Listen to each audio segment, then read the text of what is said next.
Welcome to our channel first response. আমি সুবর্ণ। আমি মিম।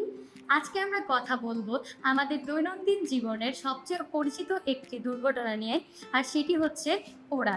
আমরা এই দৈনন্দিন জীবনে এই পোড়ার খুবই সম্মুখীন হয়ে থাকি এবং এর প্রাথমিক চিকিৎসা দিতে পারি না। তো আজকে আমরা এই সম্পর্কে জানবো। তো শুরু করা যাক। পুরা কি পুরা আমাদের ত্বক যখন দাঁত পদার্থের সঙ্গে স্পর্শ করে নদীর ক্ষত সৃষ্টি করে তখন আমরা তাকে পুরা বলে থাকি। এখন আমরা কি জানি পুরা ধর্ম অনুযায়ী পুরা কয় প্রকার এবং কি কি তার গভীর অবস্থায় মাত্রায় বা কয়টি, তাই পুরা 6 প্রকার। নাম্বার 1 শুকনা পোড়া, নাম্বার 2 বাষ্পজনিত পোড়া, নাম্বার 3 রাসায়নিক পোড়া, নাম্বার 4 বিক্রিয়জ পোড়া, নাম্বার 5 ঠাটা পোড়া এবং নাম্বার 6 বৈদ্যুতিক পোড়া। তো পোড়ার মাত্রা হচ্ছে তিনটে: প্রথম মাত্রা, দ্বিতীয় মাত্রা ও তৃতীয় মাত্রা। প্রথম মাত্রা হচ্ছে আমরা যখন কোনো তাপের সংস্পর্শে এসে বা কোনো গরম চামচ করে ফেলি, তখন আমাদের চামড়া পরিভাগ লাল হয়ে যায় এবং সেটি হচ্ছে আমাদের প্রথম মাত্রা।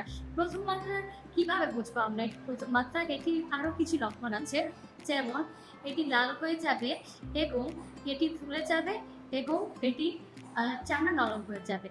দ্বিতীয় মাত্রা হলো যখন কোনো ফুটন্ত গরম পানি বা কোনো ফুটন্ত তরল জাতীয় কিছু আমার হাতের উপর পড়ে যাবে এবং তা কালো অথবা খয়েরি বর্ণ ধারণ করবে, তখন এটি হবে দ্বিতীয় মাত্রা।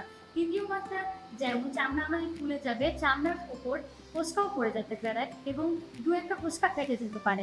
তারপর আসি তৃতীয় মাত্রায়।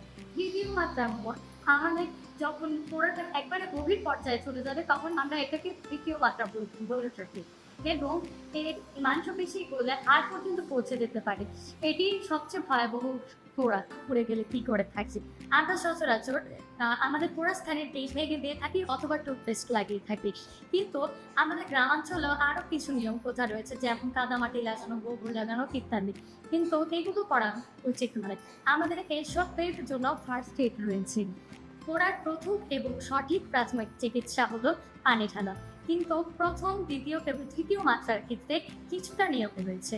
যেমন প্রথম মাত্রার ক্ষেত্রে আমাদের পোড়া স্থানে আমরা সরাসরি পানি ঢালতে পারবো, কিন্তু দ্বিতীয় মাত্রার ক্ষেত্রে কিছুটা ভিন্ন। তখন আমরা সরাসরি পানি ঢালতে পারবো না, তখন আমাদের হাতের উপরে বা পোড়া স্থানের উপর থেকে গড়িয়ে গড়িয়ে পানি ঢালতে হবে। এবং তৃতীয় মাত্রা যেহেতু সবচেয়ে বেশি গভীরতম, তাই এখানেও সরাসরি পানি ঢালা যাবে না।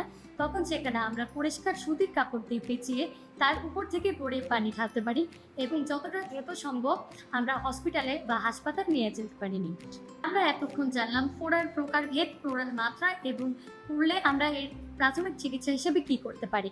কিন্তু আমাদের সবার জন্য একটি সতর্কবার্তা হচ্ছে, আমরা এই জিনিসগুলো মাথায় রাখবো যে আমরা দাহ্য পদার্থ এবং ফুটন্ত গরম জিনিস থেকে একটু সাবধানতা অবলম্বন করব এবং সবাইকে এই সম্পর্কে সচেতনতা জানাবো এবং আমরা নিজেরা সুস্থ থাকি এবং সবাইকে ভালো রাখি। ধন্যবাদ।